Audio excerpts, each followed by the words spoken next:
ayan at umuungot siya sa sakit. Kaya sa mga mahilig mag-basketball ay mag-ingat-ingat at pag natapilok ay ganito ang mangyayari sa inyong sakong.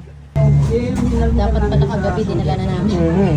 Kaso po, anong oras po kayo nagsasara? Baka sarado na mga 8. Ako, kaya nagbukas? 6. Sarado na kami Sa Anong oras po nagsasara?